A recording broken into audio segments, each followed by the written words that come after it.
como podemos compreender os motivos de Bukele se tornar um aliado de Donald Trump nesse quesito da deportação de imigrantes? Vão transformar El Salvador em uma nova Guantánamo? Ana, abro com você essa noite.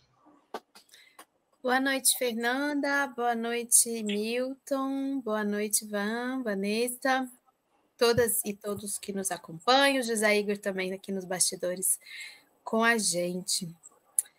Olha, Bukele tem muitos interesses, Fernanda, em ser este principal aliado do Trump na América Central, uma região estratégica, uma região de onde saem muitos migrantes para os Estados Unidos. Vamos lembrar aquelas enormes caravanas migrantes, né, que nós tivemos ao longo desses últimos anos, com grande concentração, grande contingente de pessoas saindo, inclusive de El Salvador, né, mas de outros países, da Guatemala, Honduras, enfim, aquela região ali toda da América Central. Ali também é a passagem de quem vem da América do Sul, né, depois que passa ali pela Colômbia e tudo mais.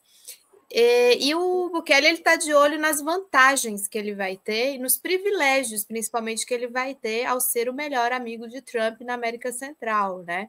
Ele espera investimentos, ele espera apoio político, ele espera sustentação, até porque o Bukele ele vem elevando o nível de autoritarismo e violência de Estado mesmo, né, a partir do seu governo e da sua presidência, e a qualquer momento ele pode precisar muito desse apoio dos Estados Unidos e, por que não dizer, inclusive, apoio militar, apoio em questão de força, né, sustentação para que ele, numa eventual oposição mais forte a ele, que ele tem conseguido controlar com base na força, né, com base na força, ele possa contar também com os Estados Unidos como um aliado. E acaba sendo um garoto de recados, não só do Trump, mas também do Marco Rubio, que é o novo secretário de Estado e que tem um olhar bem focado para a América Latina, nessa região, e cumprindo aí os serviços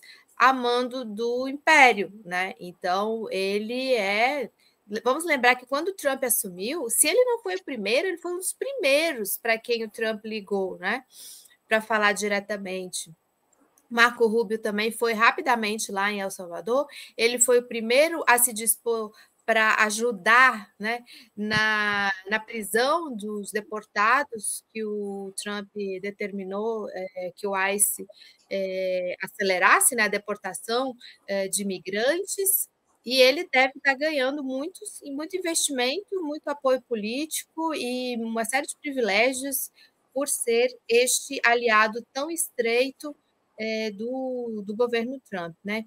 E neste momento de tantos ataques do Trump, né, ninguém está querendo ali ser também alvo dele, né? Então ele escapa de ser alvo das trumpices aí do Trump. Obrigada, minha amiga Ana. Milton Temer, te chamo. Uma boa noite, meu querido. Fernanda, querida, antes de falar desse canalha Bukele e do outro canalha de Tio Sam, eu quero registrar o fato importante desse dia de outubro, que é o acordo que Glauber Braga impôs à direita, que estava desaparecida desde aquele dia fatídico, daquele anacrônico, ilegal e manipulado, aquela manipulação, sessão na Comissão de Ética, onde tentaram recomendar a cassação do mandato dele. Hoje, Glauber Braga, que vem em greve de fome, para os que estão nos assistindo, saiu da greve de fome com uma vitória política importante, mas a mobilização se mantém. A sessão foi adiada, agora a mobilização é com a presença de Glauber fica. A partir daí, vamos... Por que eu falo isso?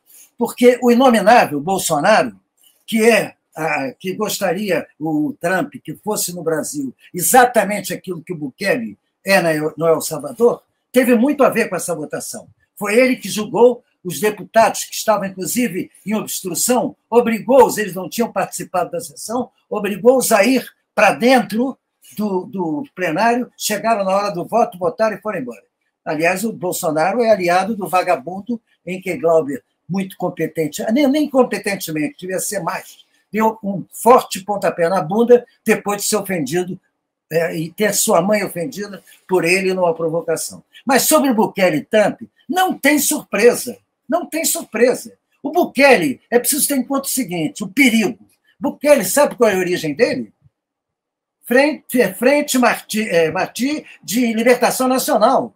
Ele vem da esquerda radical, ele se dizia esquerda radical, embora filho de empresário e tal, sempre foi um porra louca daqueles que, onde é que eu vou?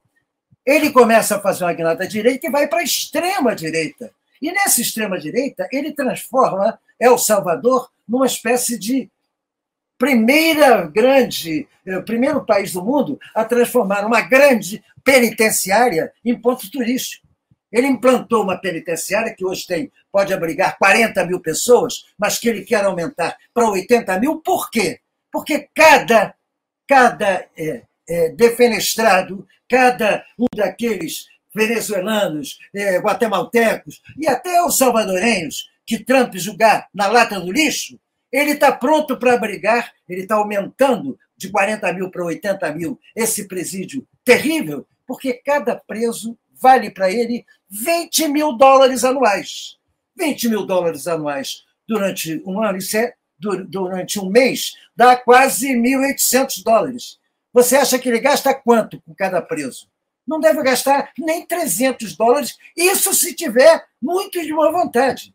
Então, ele abrigar, receber e tratar de maneira ilegal, agora, os presos passou a ser um grande negócio para ele. Agora, uma coisa final, tem que se levar em conta. O Trump meteu o rabo entre as pernas, ele depende tanto, para você ver como confrontar é importante. O Bukele confrontou Trump. Trump cometeu um crime jurídico de colocar entre os presos um venezuelano contra o qual não havia a menor acusação.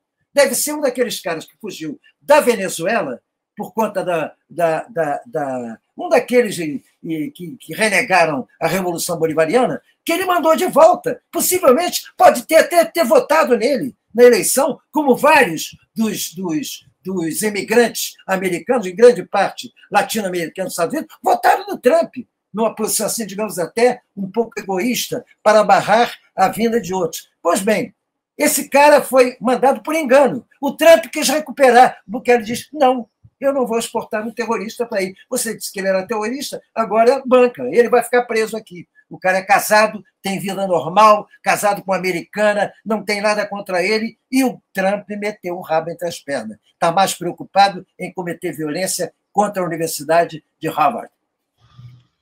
Perfeito, Milton. Van, te chamo também para fechar essa primeira rodada, minha amiga.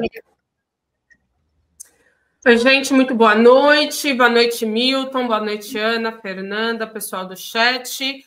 Bom, começamos com essa boa notícia, né, do fim da greve de fome do Glauber. Isso é muito bom, muito importante, mas a luta continua e Glauber fica. Essa tem que ser a premissa básica da esquerda nacional. Vamos lá. El Salvador é a nova Guantánamo? Não, não e não. Por quê? O Milton trouxe aí o ponto-chave, cara, que é esse acordo, segundo filtrações, porque ninguém sabe ao certo do que é, o que fala, nada ao certo, mas as fontes dão conta de que o Bukele assinou esse acordo com o Marco Rubio diretamente. E aí, $20 mil por preso por ano. Vamos lá.